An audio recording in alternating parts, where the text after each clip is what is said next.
Thank you for visiting my channel and YouTube video. This is my first Kpop video and I believed that I should start off easy and do some unpopular opinions. Like I just mentioned, these are opinions and should be taken as such. Also, just to get this out of the way, I am a boy group stan, so it will be rare for me to talk about girl groups. Let's move on to the video, shall we?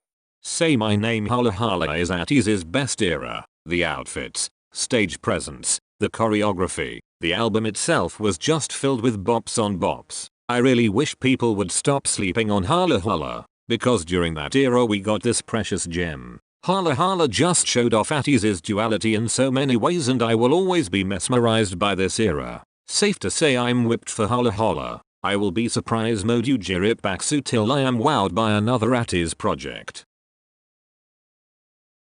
The War is EXO's best album. I mean, I might be just a tad biased, but The Eve is literally the best EXO song. Like, I don't know why it wasn't the title track for The War. SM dropped the ball on that decision. Kpop would have been a stronger B-side than a title track. And I mean, let's not gloss over Dio. Hands down, I can say he owned this album. Vocals were A1. And Walk on Memories was just such an emotional song for me. It felt like a song that would be played at a high school graduation. Overall, this album is the best and I love it so much.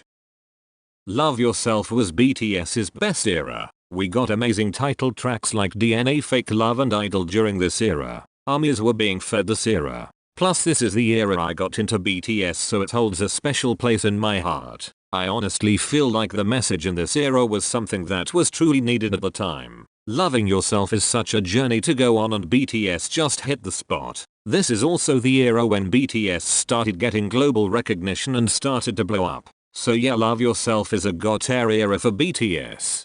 Superm wasn't a bad idea, but it had bad timing. Yes, we all know the purpose of Superm. It was SM's way of breaking into the American market. Nowhere did I believe Superm was supposed to compete with BTS. Cause there was no way they were just going to show up in America and be loved by everyone. BTS is literally in another league of their own, so I'm not worried about it at all. However, Superm does have some wide age gaps in the group. Baekhyun is about to enlist, and Taemin and Kai won't be that far behind him. Then it will literally be NCTU left. I just feel like the timing was rushed. In the comments, create your own 7-member Superm. EGIO for maknae and Kpop groups are creating mother stands. Like, yes, being the youngest in the group, there is already a sense of protection that comes with the title of maknae. You would think that once these maknae become grown men or women that the babying stops. But no, it just seems to get really intense. That is a grown man. That is a grown woman. They pay their own rent. They don't need underage fans to act as their mother. It's like you aren't even legally able to drink but are trying to dictate a life of a 22-year-old. Make that make sense. And entertainment companies are guilty of feeding into this. There will never be a non-problematic group. I know that might be pessimistic of me to think, but I've been into Kpop for a little over 2 years now. And when I got into all of my groups, it felt like aunties were just waiting to drop all the bad things your favs had done, in hopes that you will start hating them too. And at this point, I'm just holding my breath for when one of my groups get a scandal, cause I feel like it's the inevitable. It's a sad mindset to have, but I can't help but wait for that moment. There needs to be an age limit for debut groups. Maybe it's just me, but when MCND started getting attention and I was looking at their ages, I couldn't believe my eyes when one of the members was younger than me. I'm currently 15 and I was only older than him by like 3-4 months. And when doing my research, there are even younger groups. People born in 2007, 2008. I'm like, you are supposed to be in middle school, not stressing over being an idol. Like, I don't know, it just seems kinda creepy. I don't want to watch little children perform on stage. Like, I just feel really uncomfortable about that. NCT 127 gets better American interview experiences than BTS or most idols in general. Maybe it's because NCT 127 is less popular than BTS, but they always seem to have more unique interviews in America than BTS. They get to play fun games and have unique questions to answer, while BTS may have more recognized interviews, but it's like boring cringe interactions. Like that whole Papa Mochi situation with James. I never felt so uncomfortable watching a YouTube video. but NCT 127 can have actual entertaining interviews.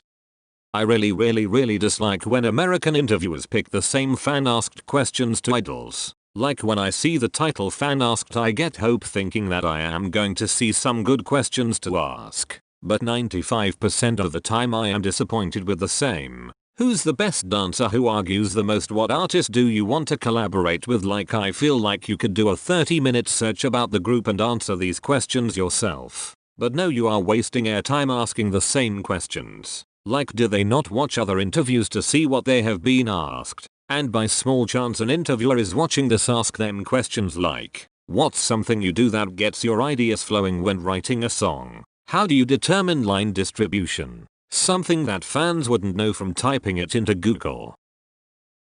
Fans that call idols their stage name is not less than fans that call artists by their real name. Most idols choose their stage name for a reason for fans to call them that, unless that idol has expressed that they don't want to be called by that nickname. I can't stand seeing people on Twitter talk about, if you call Taehyung V I can't trust you. It's like, why did you feel comfortable enough to call him by his real name? You are his fan. Remember that. Stay in a fan's place. And I don't see anyone tripping when fans say 10 or Bam Bam. Also, for new fans, that's like one of the hardest things to do. Learn names and match them to the correct faces. But if you are one of those fans that have a superiority complex when fans call idols their stage names, please reflect on your actions.